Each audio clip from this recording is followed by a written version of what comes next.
Salam Bapak Ibu, kekasih Tuhan. Salam sehat buat kita semua. Walaupun saat ini masih dalam situasi pandemi, kita masih diberikan kesempatan oleh Tuhan untuk kita beribadah secara online. Dan itu kita senakan di rumah kita masing-masing.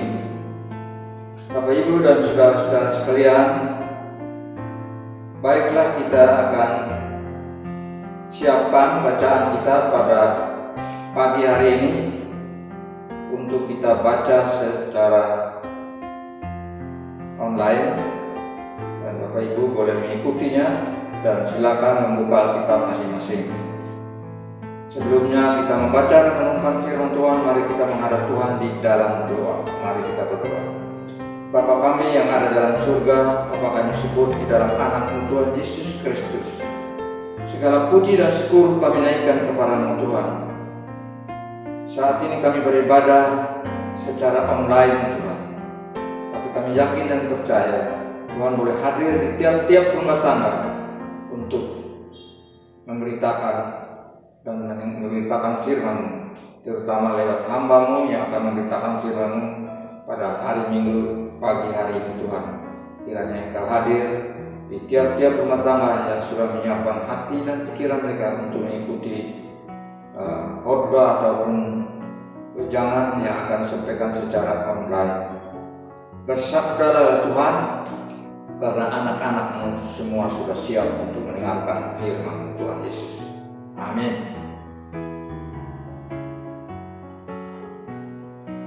Baik, kita akan membaca firman Tuhan.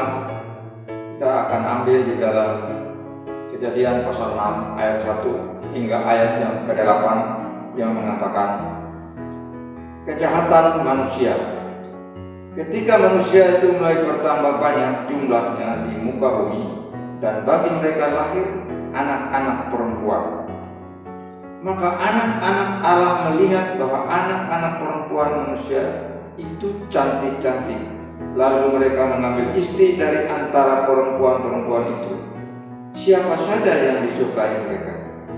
Berfirmanlah Tuhan, Rohku tidak akan selama-lamanya tinggal di dalam manusia, karena manusia itu adalah daging, tetapi umurnya akan 120 tahun saja.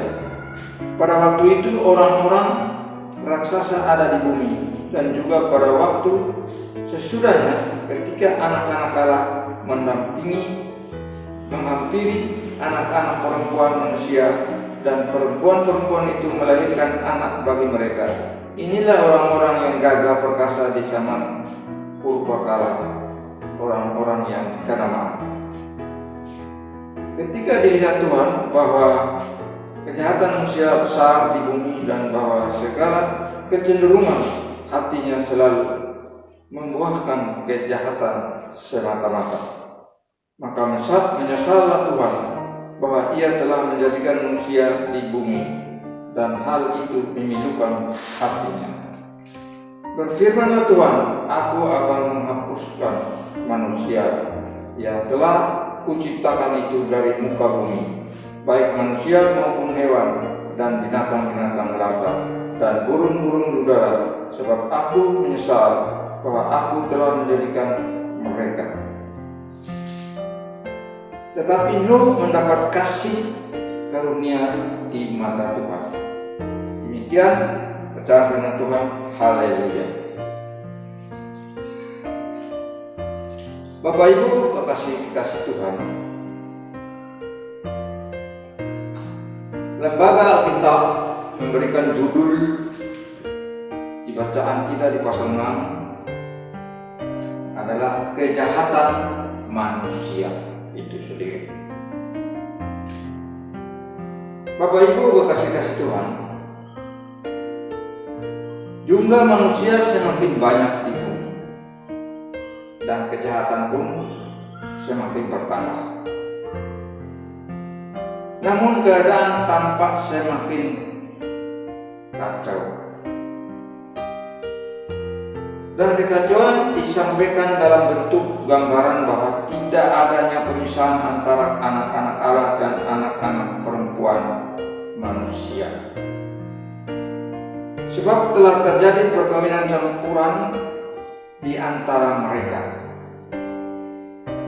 Hal itu menggelisahkan hati Tuhan.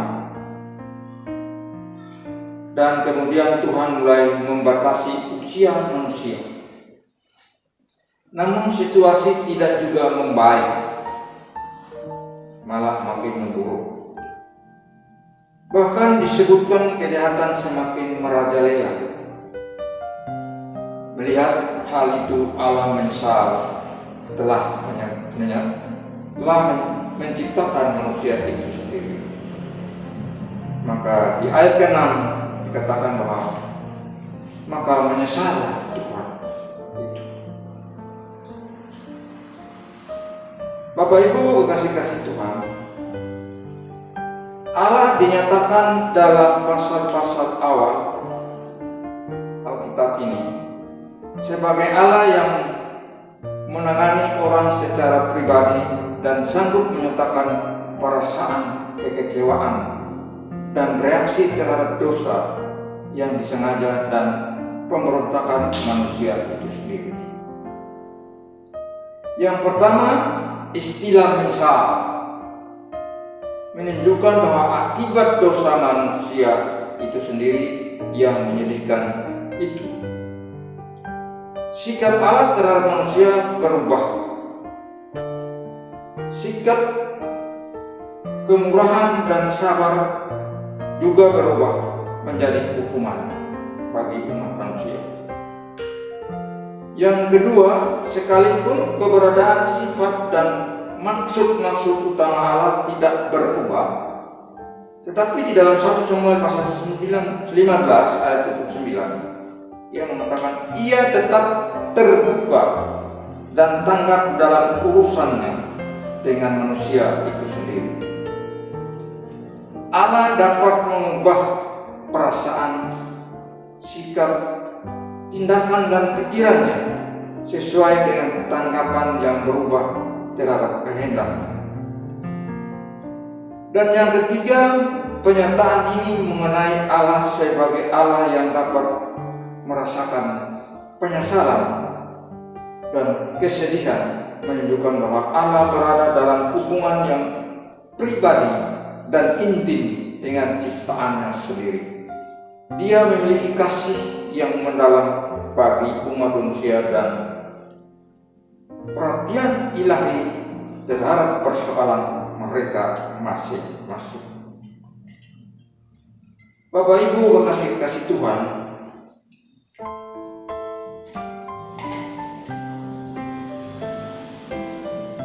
kalimat menyesal Tuhan telah mengundang banyak perdebatan. Orang bertanya-tanya kenapa Tuhan menyesal. Bukankah Tuhan tidak bisa menyesal? Karena Ia sempurna adanya. Ungkapan Tuhan menyesal ini harus diletakkan pada kenyataan bahwa hidup manusia telah menyedihkan hati Tuhan. Berbagai kebaikan dan kesempatan Ia berikan selama ini ternyata ditanggapi manusia dengan keliru.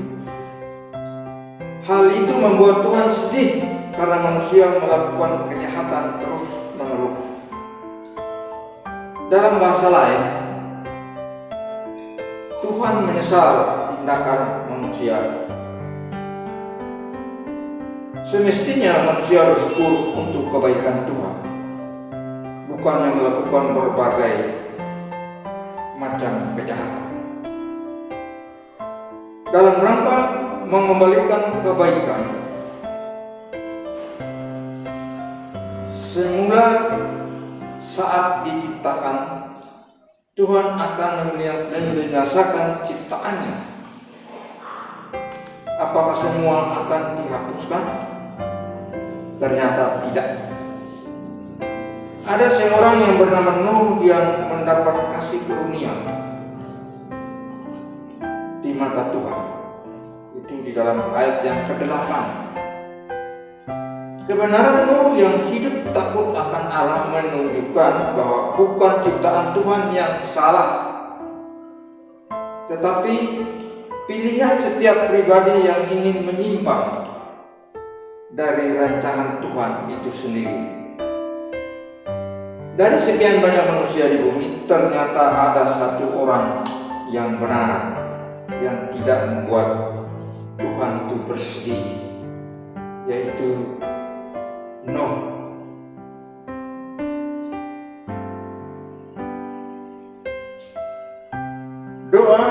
Dosa atau kejahatan manusia makin menjadi-jadi.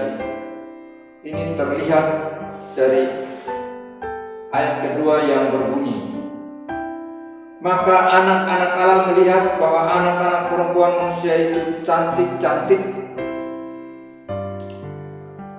Lalu mereka mengambil istri dari antara perempuan-perempuan itu,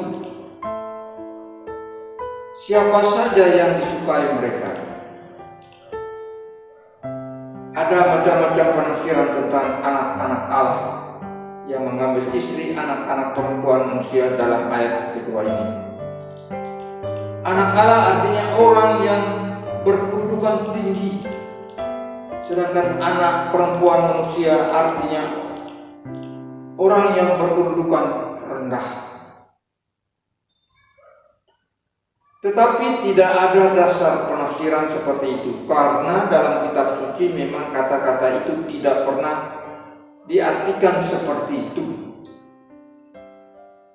Anak Allah artinya malaikat, sedangkan anak perempuan manusia artinya manusia. Jadi di sini dianggap terjadi perkawinan antara malaikat dan manusia itu sendiri. Dan hal-hal yang dianggap mendukung pandangan ini, malaikat sering disebut anak Allah. Tetapi saya menganggap bahwa ayat anak ini menunjuk pada kejatuhan pertama dari malaikat. Dari perkawinan ini lahirlah orang-orang raksasa. Tetapi ini salah penafsiran.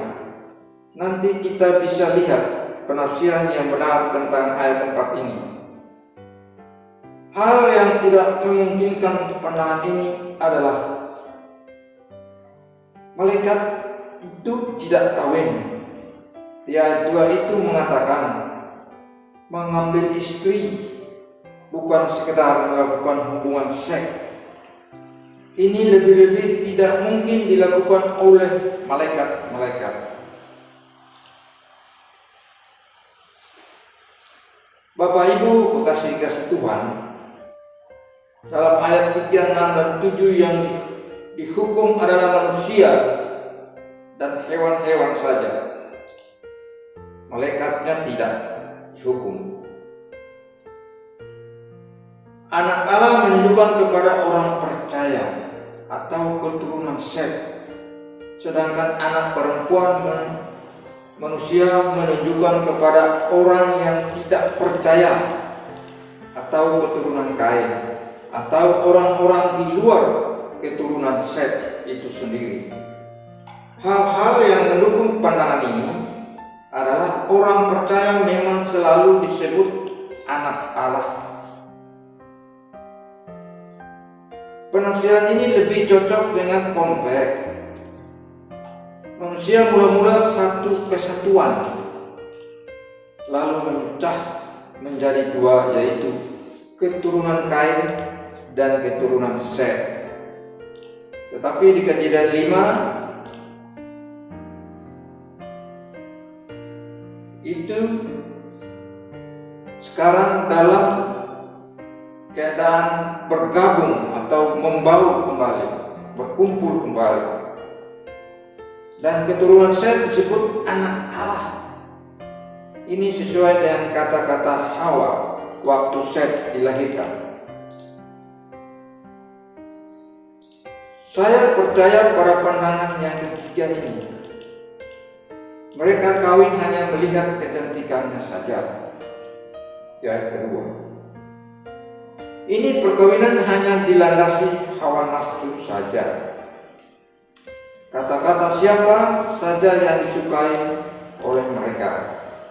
Jelas menunjukkan bahwa dalam persoalan perkawinan itu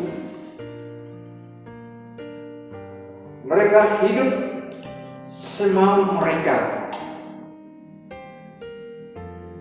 tanpa mempedulikan kehendak dan kemuliaan Allah itu sendiri. Ayat 4 yang berbunyi, pada waktu orang-orang raksasa ada di bumi dan juga pada waktu sesudah ketika anak-anak Allah menghampiri anak-anak perempuan manusia, dan perempuan-perempuan itu melahirkan anak bagi mereka. Inilah orang-orang yang gagah perkasa di zaman purbakala, orang-orang yang kenamaan di masa.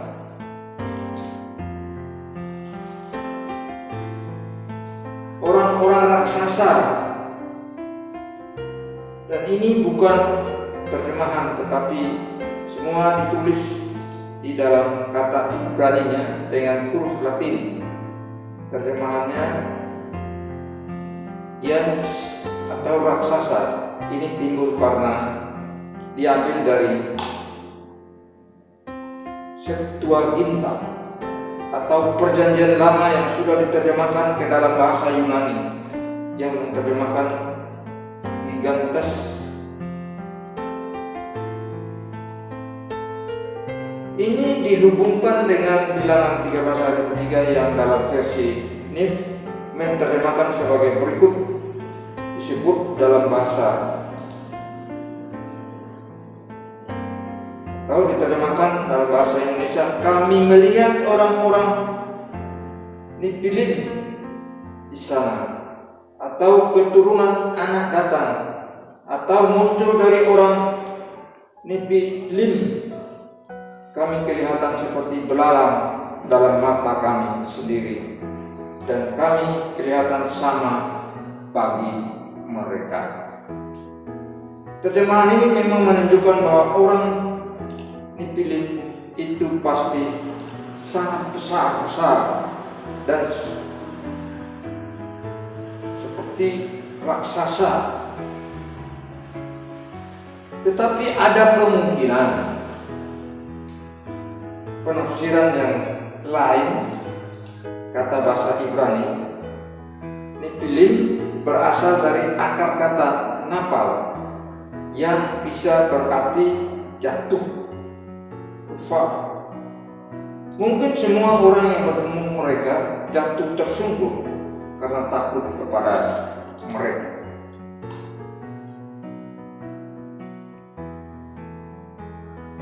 Jadi Nephilim berarti penyerang atau bandit atau perampok atau penjahat yang selalu mengintai.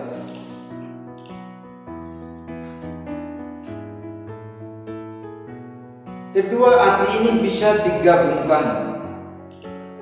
Jadi kata Nephilim menunjukkan kepada perampok-perampok yang ditakuti oleh orang-orang.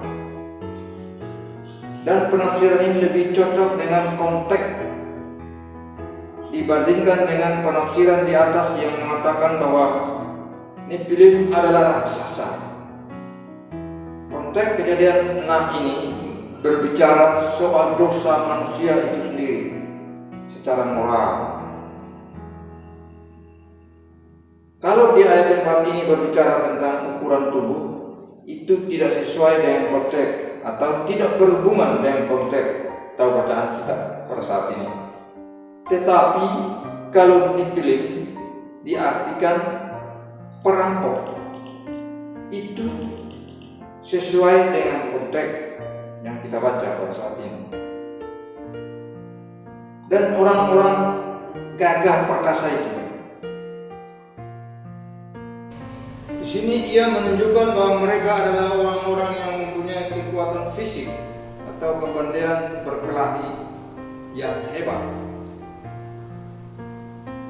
dan mereka adalah orang-orang kenamaan pada zaman Ini menunjukkan bahwa mereka terkenal karena jahat. Jadi artinya di dalam ayat 4 ini seluruhnya ialah pada waktu itu sudah ada perampok-perampok, tetapi lalu dengan adanya perkawinan campuran antara orang percaya dan orang tidak percaya, lalu lahir lagi orang-orang sejenis dengan perampok-perampok itu. Jadi perkawinan campur itu menyebabkan orang berdosa semakin bertambah, semakin banyak. Dan ini sikap atau tindakan Tuhan terhadap dosa manusia itu sendiri. Allah memberi waktu 120 tahun untuk bertobat.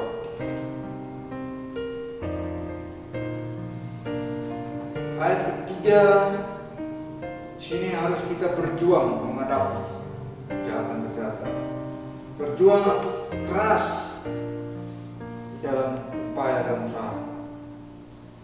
Jadi artinya bagian ini adalah Roh Kudus tak akan bekerja dalam diri manusia atau menegur, mengekang dari dosa-dosa manusia itu sendiri untuk selama-lamanya. Karena manusia adalah daging. Roh dikontraskan dengan daging karena manusia itu berdosa. Roh Kudus tidak akan selama-lamanya bekerja dalam diri manusia itu sendiri. Umurnya akan 120 tahun saja. Ada dua penafsiran tentang bagian ini. Usia manusia yang tadinya ratusan tahun dipotong sehingga hanya tinggal 120 tahun. Dan teori ini tidak mungkin karena dalam bacaan atau Kejadian 11 dan ayat 10 dan selanjutnya usia manusia masih di atas 120 tahun. Juga penafsiran ini tidak sesuai dengan arahan ayat di atas. Tuhan memberi waktu 120 tahun sebelum menjatuhkan hukuman kepada manusia. Problem dengan teorinya itu ada 100 tahun saja. Penyelesaian atau kemungkinannya waktu 120 tahun itu dipotong lagi 20 tahun karena dosa manusia semakin bertambah atau semakin banyak.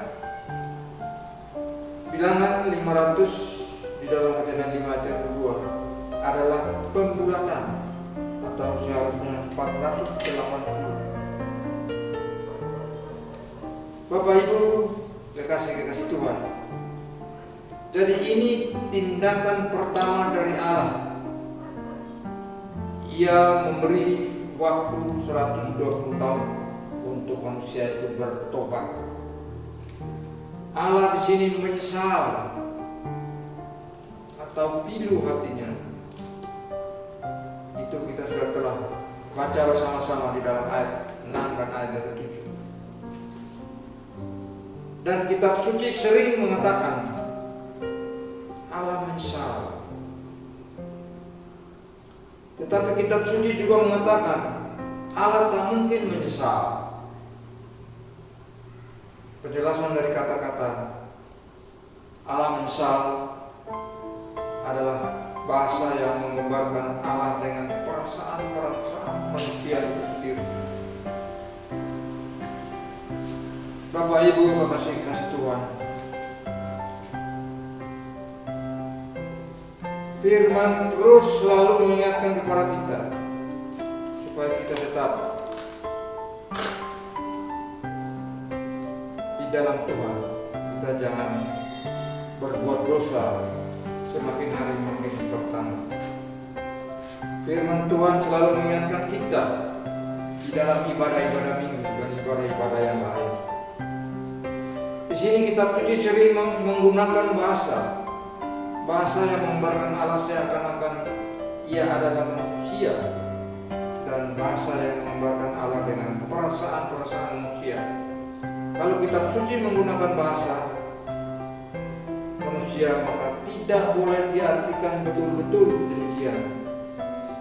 Misalnya, kalau dikatakan tangan Allah tidak kurang panjang, atau pada waktu dikatakan mata Tuhan ada di segala tempat. Ini tentu tidak berarti bahwa Allah betul-betul mempunyai tangan atau mata. Ingat bahwa Allah adalah roh itu sendiri. Demikian juga pada waktu kitab suci menggunakan atau menggambarkan Allah menggunakan perasaan manusia. Kita tidak boleh mengartikan bahwa Allahnya betul-betul seperti itu. Contohnya adalah di dalam ayat-ayat yang menunjukkan Allah itu menyesal. Bapak Ibu kekasih Tuhan,